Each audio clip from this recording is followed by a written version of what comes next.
जय हिंद दोस्तों। स्वागत है आपका आज के इस सेशन में। तो आज हम करने वाले हैं जीके जीएस के टॉप 100 क्वेश्चन का रिवीजन टेस्ट। तो जो आपकी होने वाली परीक्षाओं के लिए बेहद महत्वपूर्ण होने वाला है। तो चलो हम शुरू करते हैं। आज का हमारा यह पहला क्वेश्चन है। पूछा गया है इसमें, भारतीय संविधान में मौलिक अधिकार किस भाषा में दिए गए हैं?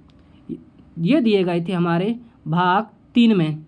अब हमारा अगला क्वेश्चन है, भारतीय संविधान में जो मौलिक कर्तव्य हैं किस अनुच्छेद में हैं? ये थे हमारे अनुच्छेद 51A में। अब अगला क्वेश्चन है, संविधान का जो संरक्षक किसे माना जाता है? ये माना जाता है सर्वोच्च न्यायालय को संविधान का संरक्षक माना जाता है।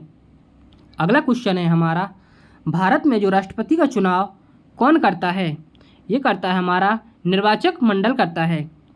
अब हमारा अगला क्वेश्चन है, राज्यसभा के सदस्यों का कार्यकाल कितने वर्ष का होता है? तो कितने वर्ष का होता है दोस्तों? ये होता है हमारे 6 वर्ष का। और लोकसभा के सदस्यों का कार्यकाल कितना होता है? वो होता है हमारे 5 साल, तथा उसे राष्ट्रपति अकारण कभी भी उसको भंग भी कर सकता है। अब हमारा अगला क्वेश्चन है, लोकसभा में जो धन विधेयक होता है किस सदन में प्रस्तुत किया जाता है? ये किया जाता है हमारा लोकसभा में। अगला क्वेश्चन है हमारा, संविधान की प्रस्तावना में कितने प्रकार के न्याय का उल्लेख है? तो कितने प्रकार के न्याय का उल्लेख है दोस्तों? ये हमारे 3 प्रकार के न्याय का उल्लेख है। कौन कौन से हैं? आप इसका आंसर हमें कमेंट करके बताना। नहीं तो कौन कौन से हैं? सामाजिक न्याय, आर्थिक न्याय और राजनीतिक न्याय। ये 3 प्रकार के न्यायों का उल्लेख है। और स्वतंत्रता कितने प्रकार की स्वतंत्रता है? ये भी है 5 प्रकार की स्वतंत्रता का उल्लेख है। ओके। अब हमारा अगला क्वेश्चन है, भारत में जो आपातकाल की घोषणा कौन करता है? ये राष्ट्रपति जी करते हैं आपातकाल की घोषणा। अगला क्वेश्चन है हमारा, क्वेश्चन नंबर 9 है, भारत के नियंत्रक एवं महालेखा परीक्षक की नियुक्ति कौन करता है? ये भी हमारे राष्ट्रपति जी करते हैं। अब हमारा अगला क्वेश्चन है, वित्त आयोग का गठन किस अनुच्छेद के तहत होता है? अनुच्छेद 280 के तहत होता है। अगला क्वेश्चन है, भारतीय संविधान में जो नीति निर्देशक तत्व किस देश से लिए गए हैं? ये लिए गए थे हमारे आयरलैंड से। ओके दोस्तों। अब अगला क्वेश्चन है, मौलिक अधिकारों की अवधारणा किस देश के संविधान से ली गई है? ये ली गई थी हमारे अमेरिका के संविधान से। ओके दोस्तों। अब हमारा अगला क्वेश्चन है, क्वेश्चन नंबर 13 है, भारतीय संविधान की समवर्ती सूची की व्यवस्था किस अधिनियम से प्रभावित है? ये थी हमारी भारत सरकार अधिनियम जो 1935 आया था, ये इससे प्रभावित थी। अब अगला क्वेश्चन है, संविधान संशोधन की प्रक्रिया किस अनुच्छेद में दी गई है? ये दी गई थी हमारी अनुच्छेद 368 में। अगला क्वेश्चन है, भारत का आम चुनाव कब हुआ था? यह हुआ था हमारा 1951 और 52 में। अगला क्वेश्चन है, भारत में मतदान की न्यूनतम आयु कितनी है? तो कितनी है दोस्तों? ये हमारी 18 वर्ष। 18 वर्ष मतदान की आयु है। और जो इलेक्टेड जो मेंबर होते हैं उनकी आयु कितनी रखी गई है? वो रखी गई है 21 वर्ष। जो गांव में जो चुनाव आयोग वो लड़ते हैं प्रधानी के चुनाव उनके लिए। ठीक है। अब हमारा अगला क्वेश्चन है, निर्वाचन आयोग का उल्लेख किस अनुच्छेद में है? ये है हमारा अनुच्छेद 324 में। ठीक है। अब हमारा अगला क्वेश्चन है, क्वेश्चन नंबर 18 है। इसमें पूछा है हमसे, भारत में जो संघ और राज्यों के बीच शक्तियों का विभाजन किस अनुसूची में है? इसका आंसर है हमारा 7वीं अनुसूची में। ओके दोस्तों। अगला क्वेश्चन है, भारतीय संविधान में कितनी अनुसूचियां हैं? 12 अनुसूचियां हैं। भारत में जो न्यायिक पुनरावलोकन की शक्ति किसके पास होती है? किसके पास होती है दोस्तों? ये होती है हमारी न्यायपालिका के पास। अब हमारा अगला क्वेश्चन है, सिंधु घाटी सभ्यता का प्रमुख बंदरगाह कौन सा था? कौन सा था दोस्तों प्रमुख बंदरगाह? ये था हमारा लोथल। ओके दोस्तों। अब हमारा अगला क्वेश्चन है, क्वेश्चन नंबर 22 है, हड़प्पा सभ्यता की में विशाल स्नानागार कहाँ मिला था? तो कहाँ मिला था दोस्तों? ये मिला था हमारा मोहनजोदड़ो में। अगला क्वेश्चन है, ऋग्वेद में किस नदी का सर्वाधिक उल्लेख मिलता है? इसमें मिलता है हमारे सिंधु नदी का सर्वाधिक उल्लेख मिलता है। बौद्ध धर्म के संस्थापक कौन थे? ये थे हमारे गौतम बुद्ध जी बौद्ध धर्म के संस्थापक थे। अगला क्वेश्चन है, गौतम बुद्ध को ज्ञान कहाँ प्राप्त हुआ था? कहाँ प्राप्त हुआ था? ये बोध गया में प्राप्त हुआ था। अब हमारा अगला क्वेश्चन है, क्वेश्चन नंबर 26 है, महावीर स्वामी जैन धर्म के कौन से तीर्थंकर थे? इसका आंसर है हमारा 24वें तीर्थंकर थे। अगला क्वेश्चन है, मौर्य साम्राज्य की स्थापना किसने की थी? किसने की थी दोस्तों? ये की थी हमारे चंद्रगुप्त मौर्य जी ने। अब हमारा अगला क्वेश्चन है, अर्थशास्त्र नामक ग्रंथ के लेखक कौन थे? कौन थे दोस्तों? थे कौटिल्य, अर्थशास्त्र के लेखक हैं। अगला क्वेश्चन है, अशोक के कलिंग युद्ध के बाद कौन सा धर्म अपनाया गया था? ये अपनाया गया था हमारा बौद्ध धर्म अपनाया गया था। अब हमारा अगला क्वेश्चन है, क्वेश्चन नंबर 30 है, गुप्त काल को भारतीय इतिहास में किस नाम से जाना जाता है? तो किस नाम से जाना जाता है दोस्तों? ये जाना जाता है स्वर्ण युग के नाम से। अगला क्वेश्चन है, नालंदा विश्वविद्यालय की स्थापना किस शासक के समय मानी जाती है? किसने की थी या फिर किसने करवाई थी? ये करवाई थी हमारी कुमारगुप्त प्रथम ने। ओके दोस्तों, अब हमारा अगला क्वेश्चन है, भारत में चोल प्रशासन की प्रमुख विशेषता क्या थी? तो क्या थी दोस्तों चोल प्रशासन की प्रमुख व्यवस्था? ये थी हमारी स्थानीय स्वशासन। अगला क्वेश्चन है, दिल्ली सल्तनत का पहला शासक कौन था? कौन था दोस्तों? ये था हमारा कुतुबुद्दीन ऐबक। अब हमारा अगला क्वेश्चन है, क्वेश्चन नंबर 34 है, कुतुब मीनार का निर्माण किसने प्रारंभ करवाया था? यही करवाया था कुतुबुद्दीन ऐबक ने।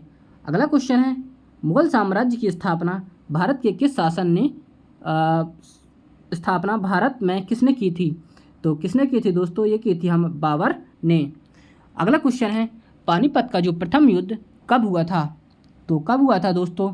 ये हुआ था हमारा 1526 में। अगला क्वेश्चन है, अकबर की राजस्व व्यवस्था से जुड़े प्रमुख अधिकारी कौन थे? कौन थे दोस्तों? ये थे हमारे टोडरमल जी। ओके, अब हमारा अगला क्वेश्चन है, दीन ए इलाही की स्थापना किसने की थी? तो अकबर ने दीन ए इलाही की स्थापना की थी। अगला क्वेश्चन है, शिवाजी के प्रशासन में अष्टप्रधान परिषद में कितने मंत्री थे? तो कितने मंत्री थे दोस्तों?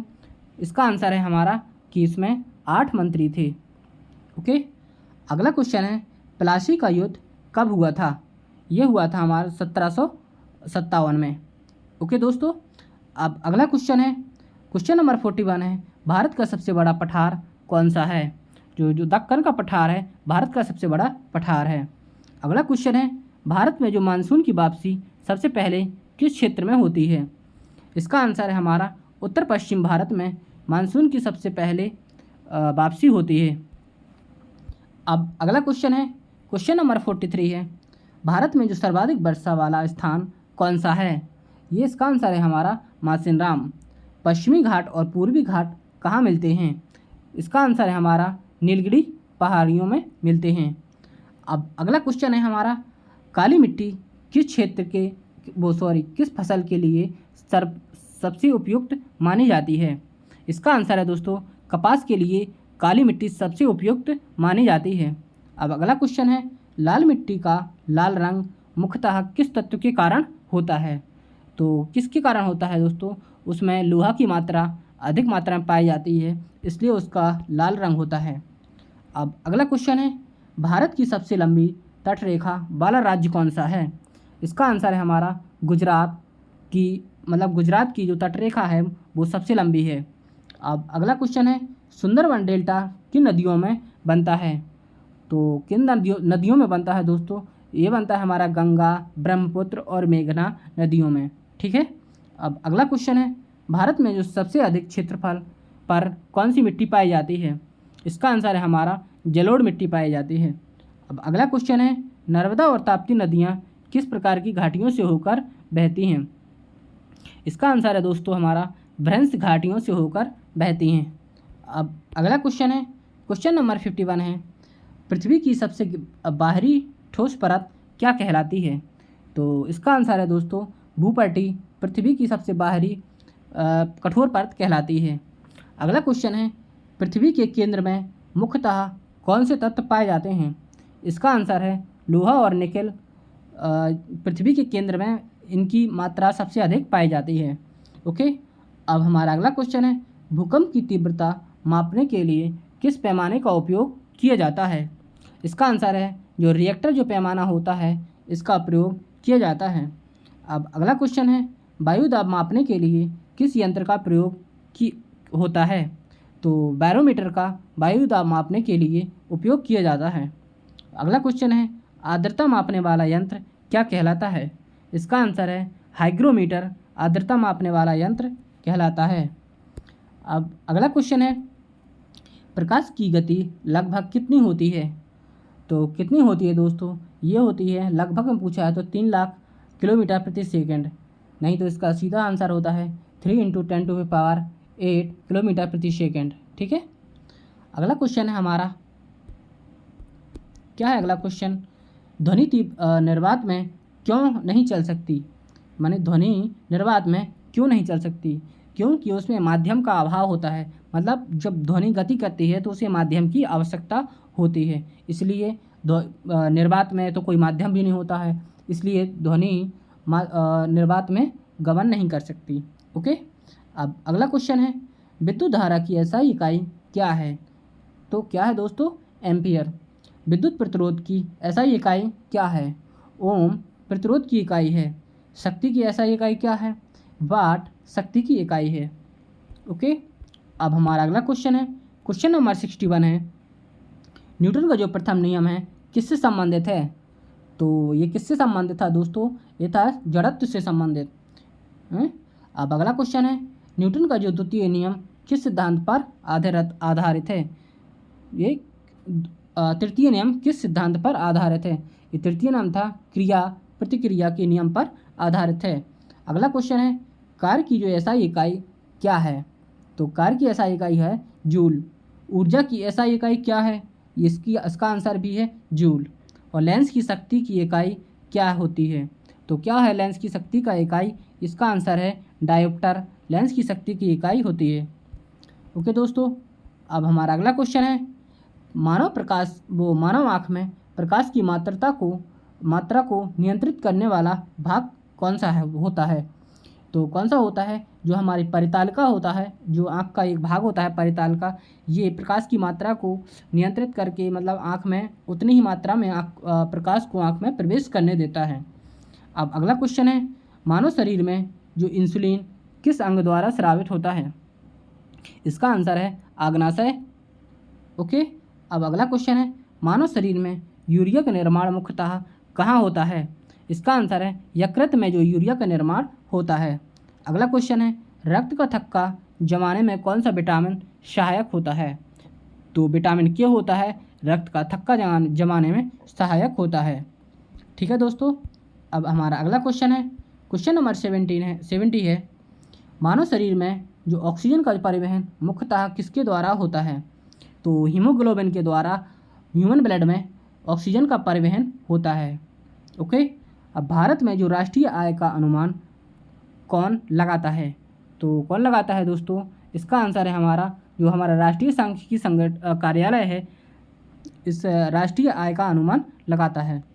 अब अगला क्वेश्चन है, क्वेश्चन नंबर 72 है, भारतीय अर्थव्यवस्था में प्राथमिक क्षेत्र का मुख्य आधार क्या है? तो इसका आंसर है कृषि प्राथमिक क्षेत्र का प्रमुख आधार है। अगला क्वेश्चन है, मुद्रास्फीति का अर्थ क्या है? तो इसका आंसर है वस्तुओं और सेवाओं के सामान्य मूल्य स्तर में वृद्धि करना मुद्रास्फीति का अर्थ है। अब हमारा अगला क्वेश्चन है, क्वेश्चन नंबर 74 है, भारत में जो मौद्रिक नीति कौन बनाता है? तो भारतीय रिजर्व बैंक मौद्रिक नीति बनाता है। अगला क्वेश्चन है, रेपो रेट किससे संबंधित है? तो आरबीआई द्वारा जो बैंकों को दिया जाने वाला एक अल्पकालिक ऋण की दर रेपो रेट दर कहलाता है। ठीक है दोस्तों। अब अगला क्वेश्चन है, राजकोषीय नीति मुख्यतः किससे संबंधित है? तो सरकारी आय और व्यय से राजकोषीय नीति संबंधित होती है। अगला क्वेश्चन है, भारत में जो जीएसटी कब लागू हुआ? तो ये हुआ था, इसका आंसर है हमारा 1 जुलाई सन 2017 में जीएसटी लागू हुआ था। जीएसटी का पूरा नाम क्या है? वस्तु एवं सेवा कर, ठीक है, यानी गुड्स सर्विस टैक्स इंग्लिश में इसका फुल फॉर्म है, ठीक है। अब हमारा अगला क्वेश्चन है, क्वेश्चन नंबर 79 है, भारत में बैंक नोट जारी करने का अधिकार मुख्यतः किसके पास है? इसका आंसर है भारतीय रिजर्व बैंक के पास। अगला क्वेश्चन है, 1 रुपये का नोट कौन जारी करता है? इसका आंसर है हमारा भारत सरकार 1 रुपये का नोट जारी करता है। अब अगला क्वेश्चन है, भारत का जो पहला राष्ट्रीय उद्यान कौन सा है? तो जो हैली राष्ट्रीय उद्यान है ये भारत का पहला राष्ट्रीय उद्यान है। अगला क्वेश्चन है, काजीरंगा राष्ट्रीय उद्यान किस राज्य में है? इसका आंसर है असम राज्य में काजीरंगा राष्ट्रीय उद्यान है। अब हमारा अगला क्वेश्चन है, क्वेश्चन नंबर 83 है, गिर राष्ट्रीय उद्यान किसके लिए प्रसिद्ध है? इसका आंसर है एशियाई शेरों के लिए गिर राष्ट्रीय उद्यान प्रसिद्ध है। अगला क्वेश्चन है, सुंदरवन राष्ट्रीय उद्यान किस राज्य में स्थित है? इसका आंसर है पश्चिम बंगाल में सुंदरवन राष्ट्रीय उद्यान स्थित है। अगला क्वेश्चन है, प्रोजेक्ट टाइगर भारत में कब शुरू किया गया था? इसका आंसर है 1973 में शुरू किया गया था। अब हमारा अगला क्वेश्चन है, भारत का पहला बायोस्फीयर रिजर्व कौन सा है? तो इसका आंसर है दोस्तों नीलगिरी बायोस्फीयर रिजर्व है, प्रथम बायोस्फीयर रिजर्व है। अगला क्वेश्चन है हमारा, ओजोन परत वायुमंडल की किस परत में पाई जाती है? तो इसका आंसर है दोस्तों हमारे पास कि समताप मंडल में ओजोन परत पाई जाती है। अब हमारा अगला क्वेश्चन है, अम्लीय वर्षा के लिए मुख्यतः कौन सी गैसें जिम्मेदार हैं? तो इसका आंसर है दोस्तों सल्फर डाइऑक्साइड और नाइट्रोजन, ये अम्लीय वर्षा के लिए मुख्यतः जिम्मेदार मानी जाती हैं। अगला क्वेश्चन है, ग्रीन हाउस गैस प्रभाव में मुख्य भूमिका निभाने वाली गैस कौन सी है? तो इसका आंसर है कार्बन डाइऑक्साइड। अब हमारा अगला क्वेश्चन है, चिपको आंदोलन मुख्यतः किससे संबंधित था? तो इसका आंसर है वन संरक्षण से संबंधित था। अगला क्वेश्चन है, भारत का पहला उपग्रह कौन सा था? तो आर्यभट्ट भारत का प्रथम उपग्रह था। अब हमारा अगला क्वेश्चन है, आर्यभट्ट उपग्रह का प्रक्षेपण कहाँ हुआ था? तो कब हुआ था? इसका आंसर है हमारा 1975 में। अगला क्वेश्चन है, भारत का जो अंतरिक्ष अनुसंधान संगठन किस नाम से जाना जाता है? इसका आंसर है इसरो के नाम से जाना जाता है। हमारा अगला क्वेश्चन है, इसरो का मुख्यालय कहाँ स्थित है? तो इसका आंसर है दोस्तों बेंगलुरु में इसरो का मुख्यालय स्थित है। अगला क्वेश्चन है हमारा, भारत का पहला चंद्र मिशन कौन सा था? तो चंद्रयान फर्स्ट जो सन 2008 में भेजा गया था। अगला क्वेश्चन है हमारा, चंद्रयान 1 का प्रक्षेपण किस वर्ष हुआ था? इसका आंसर है सन 2008 में हुआ था। अब हमारा अगला क्वेश्चन है, क्वेश्चन नंबर 97 है, भारत का मंगल मिशन किस नाम से जाना जाता है? इसका आंसर है मंगलयान के नाम से जाना जाता है। मंगलयान का प्रक्षेपण किस वर्ष हुआ था? इसका आंसर है सन 2013 में मंगलयान का प्रक्षेपण हुआ था। अब हमारा अगला क्वेश्चन है, भारत का पहला परमाणु परीक्षण किस नाम से जाना जाता है? तो इसका आंसर है पोखरण के नाम से जाना जाता है। अब हमारा अगला क्वेश्चन है, पोखरण 1 परमाणु परीक्षण किस वर्ष किया गया था?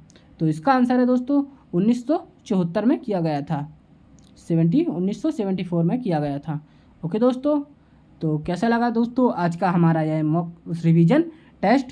अगर आपको सेशन पसंद आया हो तो इस चैनल को लाइक एंड सब्सक्राइब जरूर करना। धन्यवाद।